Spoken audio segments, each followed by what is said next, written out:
Alhamdulillah Rabbil Alamin. Wassalatu wassalamu ala ashrafil anbiya wal mursalin Sayyidina Muhammadin wa ala alihi wa sahbihi ajma'in.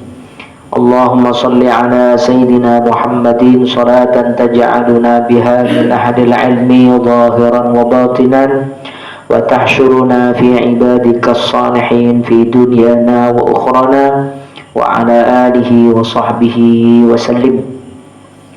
Amma ba'du, hadirin para jamaah rahimakumullah. Alhamdulillah, malam ini Allah masih memberikan kita sehat, memberikan kita sempat. Mudah-mudahan Allah berikan kita umur yang barokah, dan mudah-mudahan Allah Subhanahu wa taala menjadikan kita orang-orang yang dicatat sebagai orang-orang yang beruntung di dunia, beruntung di akhirat. Amin ya rabbal alamin. Baik, kita lanjutkan kembali.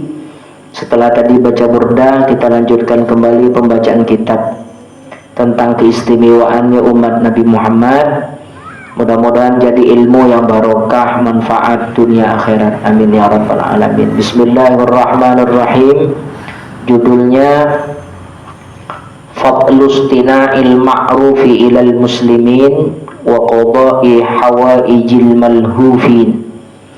Tentang keutamaan berbuat ma'ruf, berbuat baik kepada orang-orang Islam dan menunaikan hajat-hajat mereka. Wa min syarafi hadhil ummati, dan sebagian dari kemuliaan umat ini, artinya umat Nabi Muhammad sallallahu alaihi wasallam, ma ja'alahu Allah ta'ala laha minal fadailil 'azimah wal mazayil karimah liman sani'al ma'ruf, liman sana'al ma'ruf. Allah menjadikan atau mempersiapkan keistimewaan-keistimewaan yang agung, sesuatu yang luar biasa bagi umat Nabi Muhammad yang mau berbuat baik. Wa aghatsal malhufin wa sa'a fi qada'i hawaijil khalqi wa manfaati ikhwani. Yang dimaksud melakukan kebaik di sini menolong orang yang sangat membutuh pertolongan. Wa sa'a fi qada'i hawaijil khalqi, sibuk atau mau mengurus keperluan dan hajat-hajat orang. Wa manfaati ikhwanihi, kemudian sibuk untuk menjadi orang yang berguna terhadap saudaranya, saudara muslimnya. Wajtahada fi tabriji kurbatihim, berusaha untuk menghilangkan kesusahan yang diderita oleh saudara muslimnya. Wasatara uyubahum, kemudian menutup aib-aibnya. Wasyafa'ata lahum, kemudian menolong mereka, menolong saudara muslimnya. Wa idkhalus sururi alaihim, kemudian melakukan dan memberikan kegembiraan kepada mereka.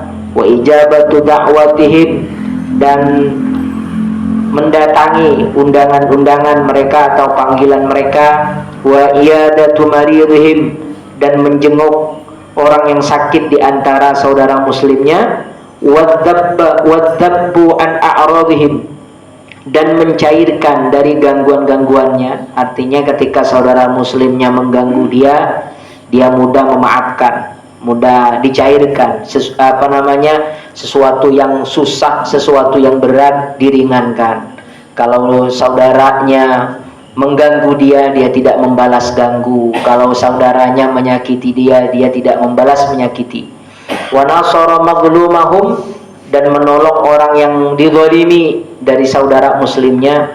Wa rahmata dha'ifihim, dan menyayangi orang-orang yang lemah di antara saudara muslimnya. Wa iqalata asrihim, dan mengalah di dalam sesuatu yang memang mengalah di dalam sesuatu yang harusnya dia memang mengalah. Wasa'yu fil islahi bainahum, dan berjalan atau melakukan di dalam mendamaikan bainahum, di antara saudara muslimnya. Ini bagian daripada istina'il ma'ruf, berbuat baik terhadap saudara-saudara muslimnya. Kalau ini dilakukan, Maka kata Nabi Muhammad sallallahu alaihi wasallam, kata ulama musannif pengarang kitab ini, wa min dzalik, orang yang demikian ini, annahu minal aminina min adzabillahi yaumil qiyamah, min adzabillahi yaumal qiyamah. Orang yang demikian, yang berbuat baik terhadap saudara muslimnya, itu termasuk daripada aminin, orang-orang yang selamat, min adzabillahi, dari siksaan Allah, yaumal qiyamati, di hari kiamat.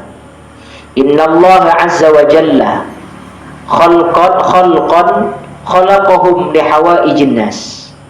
Allah subhanahu wa ta'ala menciptakan satu makhluk, yang makhluk itu diciptakan Allah untuk menunaikan atau untuk menyampaikan hajat-hajat manusia. Yafza'u ilaihim annasu fi hawaijihim.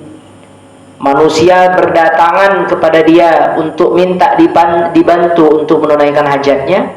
Ulaikal aminuna min adzabillahi ta'ala. Orang-orang yang suka menunaikan keperluan orang, membantu orang, al-aminuna adalah orang-orang yang aman min adzabillahi ta'ala, dari siksaan Allah subhanahu wa ta'ala. Begini para jamaah rahimakumullah, umat Rasulullah ini sangat kaya dengan kebaikan. Kalau disebut perkara baik, itu jenisnya banyak. Cuma intinya ada dua. Ada ma'ruf, perkara baik itu yang sifatnya haqqullah, berkaitan dengan Allah, atau hablun minallah. Ada perkara baik itu yang sifatnya hablun minan nas, tapi juga sebenarnya itu hablun minallah. Misalnya kalau kita sholat itu namanya haqqullah atau hablun minallah, hubungan kita dengan Allah. Kalau tetangga kita punya acara, lalu kita bantu mendirikan tenda, merapikan tempatnya, menggelar tikarnya, dan lain semacamnya, itu disebut dengan hablun minan nas. Dua-duanya ini kalau sama-sama bisa dikerjakan, harus dikerjakan semuanya. Tapi kalau harus memilih antara hablun minallah dan hablun minan nas, maka bapak mesti memilih hablun minallahnya. Kalau harus memilih apa yang harus kita jaga antara hubungan kita dengan Allah atau hubungan kita dengan manusia, maka yang dipilih adalah hubungan kita dengan Allah. Contoh, misalnya ini perkara salah. Kita tahu ini perkara salah. Cuma pilihannya dua. Kalau dikasih tahu, nanti dia melawan, kemudian jadi tak bagus lah, hubungan kemanusiaannya rusak. Atau gini, kita punya kawan itu minta diantar ke tempat perjudian misalnya. Antarkan saya kemana? Ke sana tuh. Kita tahu tempat itu tempat judi. Kan kita serba repot. Diantar, kita dapat dosanya. Kenapa? Namanya i'anah alal maksiyah, membantu orang berbuat maksiat. Meskipun kita tidak, tapi bantunya itu dianggap berdosa. Tidak diantar, kawan, nanti dianggap musuh lah, dianggap tak berkawan lah. Nah, pilih yang mana? Pilih rusak hubungan dengan kawan, apa pilih rusak hubungan dengan Allah? Maka yang dipilih, pilih rusak hubungan dengan kawan, tetap hubungan baik dengan Allah. Kalau begitu, kita milih menjaga hubungan dengan Allah, meskipun hubungan dengan kawan tadi kita korbankan, jangan khawatir, suatu saat baik lagi. Itu hadis Nabi. Man ardallahu bainahu, man ardallahu wa sukhtin nas, man ardallahu wa sakhatun nas, wa askhatun nas, ardallahu bainahu wa bainan nas. Barang siapa yang membuat ridho Allah, lalu dengan dia membuat ridho Allah dimusuhi orang, maka jangan khawatir, nanti Allah akan menjadikan dia dengan orang itu beridho lagi, bagus lagi. Tapi jangan sebaliknya. Man askhatallah biridhon nas, barang siapa yang membuat Allah murka dengan harapan disukai manusia, Suatu saat askhatallahu bainahu wa bainan nas. Dia yang awalnya saling suka, saling bantu, karena telah merusak hubungan dia dengan Allah, nanti hubungan dia dengan dia, sama-sama dia itu dengan kawannya tadi akan dirusak Allah Subhanahu wa taala.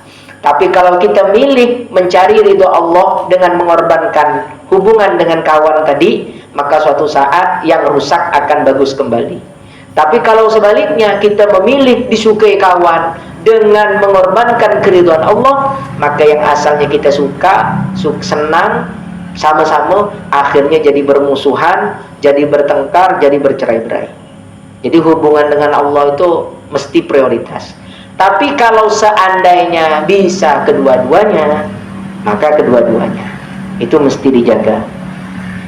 Terus kemudian haqqullah dengan haqqul adami, hablun minallah dengan hablun minan nas. Kemudian perbuatan baik ini juga banyak Pak jenisnya. Terkadang kita menyepelekan.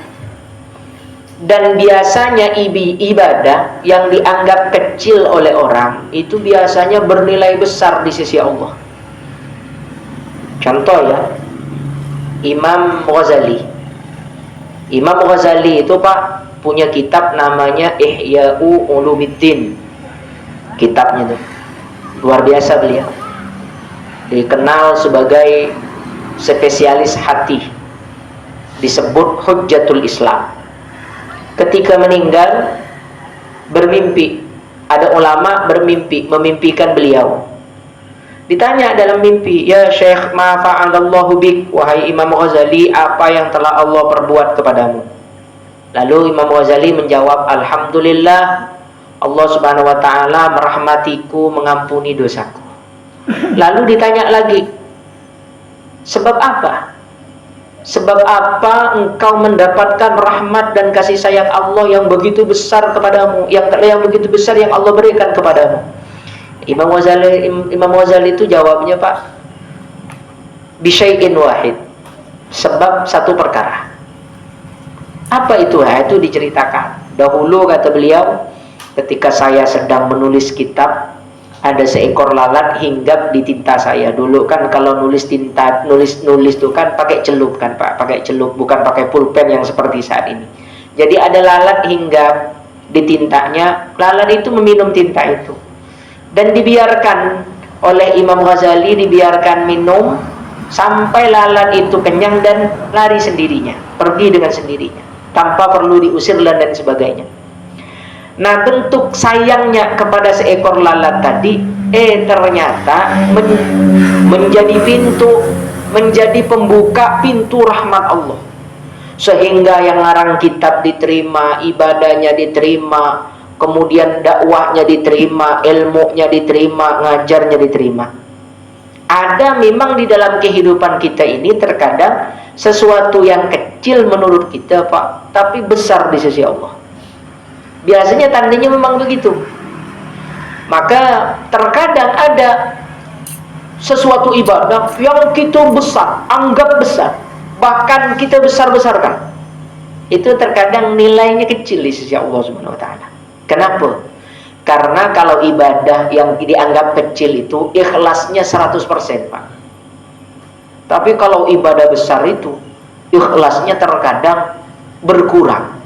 Karena dia menganggap ini ibadah besar, lalu tidak dihargai orang, dia akan mulai merasa kecewa dengan ibadah yang dia lakukan. Contoh Pak ya, contoh. Misalnya ada orang menganggap ini ibadah besar, misal sedekah ke masjid berapa 100 juta.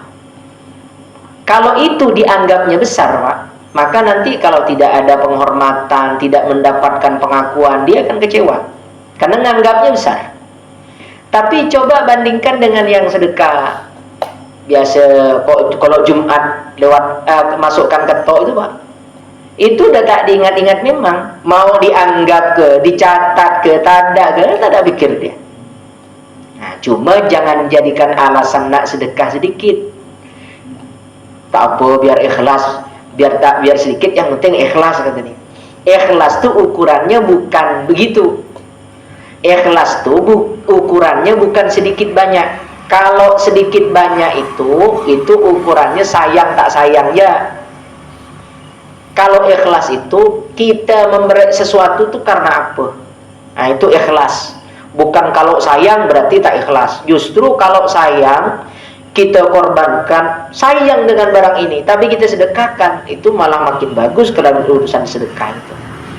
Jadi ibadahnya umat Nabi Muhammad ini jenisnya banyak. Sehingga dengan begitu kita tak boleh meremehkan orang tuh, tak boleh Pak. Kenapa lah kita dilarang di dalam agama kita ini meremehkan orang? Karena kita tak tahu ibadah masing-masing orang tuh, tak tahu. Jangan-jangan dia punya ibadah rahasia, ibadah yang orang lain tak tahu, tapi Allah yang tahu, dan itu bernilai luar biasa di sisi Allah. Tak boleh kita nak meremehkan orang tuh, tak boleh. Jangan kalau kita merasa begini. Nah ini cara mengobati hati. Kalau misalnya kita merasa melihat kita ibadahnya udah banyak, perbuatan bagusnya udah banyak, lalu ada bisikan setan, kalau kamu ini pasti lebih baik dari itu. Cara mengobatinya Pak, gampang. Bilang dengan diri kita, ibadah saya memang segini, tapi belum tentu diterima Allah. Jangan-jangan ibadah orang itu tak terlihat ibadahnya menurut orang biasa-biasa, tapi di sisi Allah mungkin luar biasa.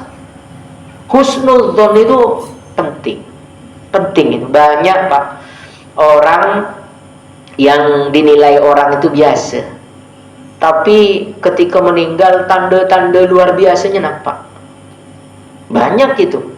Waktu hidupnya kata orang ya dianggap sebelah mata, tapi setelah meninggal banyak kebaikan-kebaikannya yang muncul.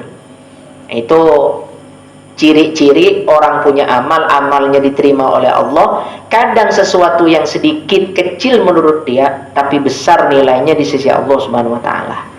Itu kalau ibadah. Kalau dosa Pak, sebaliknya. Kalau dosa itu sekecil apapun dosa harus dianggap besar. Kalau ibadah sebesar apapun ibadah itu menurut kita itu anggap ibadah kecil. Jangan dianggap besar karena nanti mengaku kita. Tapi kalau ibadah, kalau dosa sekecil apapun harus dianggap besar. Kenapa? Karena dosa itu kita tak tahu dosa mana yang akan mengundang murka Allah. Allah tuh Pak, kalau udah murka, banyak apapun ibadah kita tak ada artinya. Kalau murka itu, nih contoh nih, saya logika akalnya begini. Karena hukum itu Pak, Allah berikan kita akal ini untuk berpikir. Jadi logikanya begini. Ada orang Pak, ada bapak-bapak lah misalnya, berbuat baik kepada orang, dengan orang. Suatu saat bapak mengecewakan dia atau menyakiti dia atau membuat sesuatu yang merugikan dia, maka sebab satu kesalahan itu dia benci kepada bapak. Karena dia benci kepada bapak, kebaikan bapak yang sekian banyak itu tak ada artinya di hadapan dia. Begitu juga sebaliknya, berapapun banyaknya kesalahan yang kita lakukan, kalau orang itu senang, maka dianggap biasa. Contoh, orang tua dengan anaknya, atau bapak dengan cucunya. Anak yang masih suka-sukanya, kalau udah mau dia tidak dituruti, dicubitlah kita, dipukullah kita, pokoknya macam-macam. Kan salah itu, anak itu salah, tapi bapak suka dengan dia, meskipun salah bapak menganggap biasa, dimaafkan. Nah gitu bandingannya. Kalau Allah ridho kepada orang, suka kepada orang itu, berapapun banyaknya dosa yang dia perbuat, itu kecil di hadapan Allah Pak. Tapi jangan sebaliknya. Kalau Allah udah murka dengan orang itu, intaghfir lahum aw lam tastaghfir lahum, in tastaghfir lahum aw lam tastaghfir lahum la yaghfirallahu lahum. Dia mau engkau mintakan ampun kepada dia atau tidak dimintakan ampun, sama saja kata Allah. Dia tidak akan mendapatkan ampunan Allah Subhanahu wa taala. Itu Nabi dahulu pernah diucapkan demikian. Kenapa? Karena Allah sudah murka. Maka hidup ini yang jadi patokan dan tujuan utama kita itu ridho. Ridho itu ridho Allah. Ridho Allah itu sukanya Allah. Nah, sukanya Allah itu rahasia, Pak. Kita tak tahu dari ibadah mana yang akan mengundang sukanya Allah. Makanya kalau ada kesempatan ibadah, jangan nak ditunda-tunda. Ibadah apa? Bantu orang, nolong orang.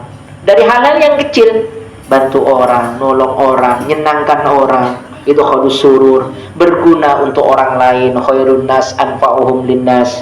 Sebaik-baiknya manusia adalah yang paling bermanfaat, paling berguna kepada manusia lain.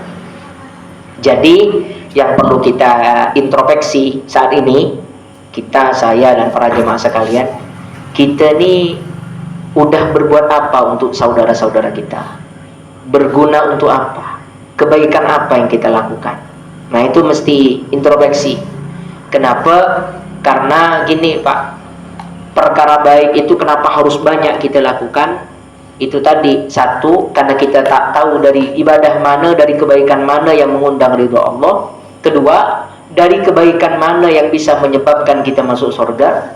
Ketiga, dari kebaikan mana yang bisa menyebabkan dosa kita diampuni Allah. Semuanya itu rahasia. Nah, kita berharap dengan kebaikan yang kita lakukan itu mengundang ridho, senangnya Allah. Kalau Allah sudah senang kepada kita, dosa-dosa kita diampuni Allah, doa-doa kita dikabulkan Allah, dan lain semacamnya. Amin ya rabbal alamin. Nah, jadi berbuat baik sekecil apapun. Sampai dalam hadis Nabi itu kan, tabassumuka li akhika shadaqah. Senyum aja udah dianggap shadaqah. Perbuatan baik. Kemudian misalnya kalau kita di masjid merenggangkan tempat ketika ada orang nak lewat, kita merenggangkan agar orang bisa lewat, itu juga bagian daripada shadaqah, perbuatan baik. Ketemu batu di tengah jalan, kita ketepikan, itu perbuatan baik. Ketemu paku, ketemu duri, ketemu hal-hal yang bisa mengganggu orang di jalan, itu perbuatan baik. Jadi perbuatan baik itu banyak. Dan itu rahasia Allah, hak Allah, dari kebaikan mana orang itu akan mendapat ridho Allah Subhanahu wa taala. Itu apa namanya, rahasia Allah. Istina'il ma'ruf, namanya berbuat baik. Kemudian wa min dzalik, termasuk keistimewaan orang yang berbuat baik kepada saudara-saudara muslimnya, annal mustafa, sesungguhnya al-mustafa, yaitu baginda Nabi Muhammad sallallahu alaihi wasallam, yaqifu 'inda mizanihi, nanti akan berdiri di samping timbangan orang itu.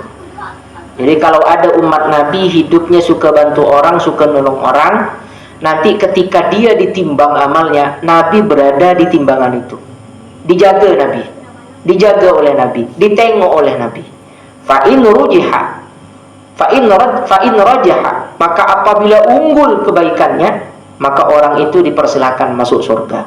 Wa illa, kalau ternyata lebih banyak dosanya daripada baiknya, daripada kebaikan, daripada pahalanya, syafa'alahu, maka Rasulullah menolongnya, memberi syafaat.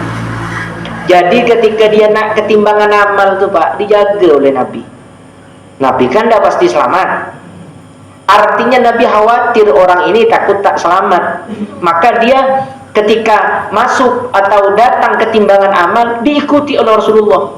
Kalau dia banyak kebaikannya, tak perlu disyafaati, langsung dipersilahkan masuk surga. Tapi kalau dia banyak keburukannya, disyafaati oleh Rasulullah. Wah, itu hebatnya. Karena begini, Rasulullah itu diantara jiwanya, Pak, itu sangat apa namanya ya, sangat hatinya itu sangat kasihan, sangat peduli, peka rasa, tenggang rasa, ringan tangan. Kalau melihat orang susah, orang apa, Nabi Muhammad tuh luar biasa perjuangannya.